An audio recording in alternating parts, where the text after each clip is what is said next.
गांव का एक सीधा साधा लड़का था राहुल। उसके पिता एक किसान थे और माँ एक गृहिणी।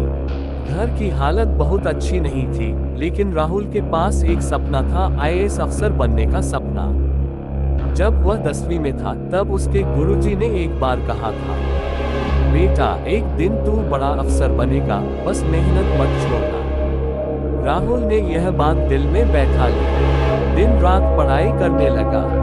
गांव में इंटरनेट नहीं था, तो वह शहर की लाइब्रेरी जाता, घंटों किताबें पढ़ता। डाउनवर्ड ट्रेंड पहली असफलता। 12वीं पास करने के बाद उसने पहली बार यूपीएससी का फॉर्म भरा, लेकिन पहली ही बार में प्रीलिम्स में ही फेल हो गया। बहुत दुख हुआ उसे। दोस्तों ने ताना मारा, तेरे जैसे गांव के लड़के आईएएस नहीं बनते यार, छोड़ दे ये सपना। मगर राहुल ने ठान लिया था, जब मैं हार मान लूंगा तभी मैं सच में हारूंगा। डाउनवर्ड ट्रेंड दूसरी और तीसरी असफलता। अगले साल उसने फिर कोशिश की। इस बार प्रीलिम्स तो पास हो गया, मगर मेंस में फेल। तीसरे प्रयास में मेंस भी निकल गया, लेकिन इंटरव्यू में असफल हो गया। हर बार हार के बाद एक रात वह रोता, लेकिन अगली सुबह फिर किताबों के बीच दिखाई देता। उसके माता पिता भी अब चुप थे, न समर्थन न विरोध, बस एक उम्मीद। क्लॉकवाइज एरोस तूफानों से लड़ते हुए। पैसे कम पड़ते थे, तो राहुल ने ट्यूशन पढ़ाने शुरू किए।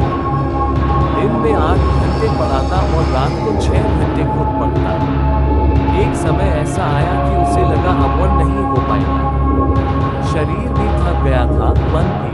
एक रात वो छत पर अकेले बैठा था और आसमान की ओर देखकर बोला, भगवान, अगर मुझमें हिम्मत नहीं है तो मेरा सपना छीन ले, लेकिन अगर हिम्मत है तो इस बार मुझे मेरा मुकाम दे दे। जश्न आखिरी प्रयास सफलता की सुबह। फिर आया उसका चौथा और अंतिम प्रयास। इस बार उसने खुद को नहीं, अपनी सोच को बदला।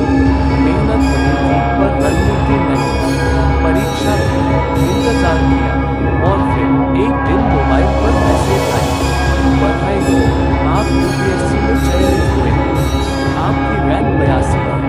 राहुल की आंखों में आंसू आ गए, लेकिन वो आंसू हार के नहीं, हौसले की जीत के थे। हरे नया सूरज, नई पहचान। आज राहुल एक सफल आईएएस अफसर है। वही गांव, वही लोग अब कहते हैं, हमारे गांव का बेटा है राहुल, जिसने कभी हार नहीं मानी। बल्ब कहानी की सीख। असफलता कभी मंजिल नहीं रोकती, बस रास्ता बदलती है। जो इंसान गिरकर भी उठता है, वही एक दिन सबसे ऊंचा उड़ता है।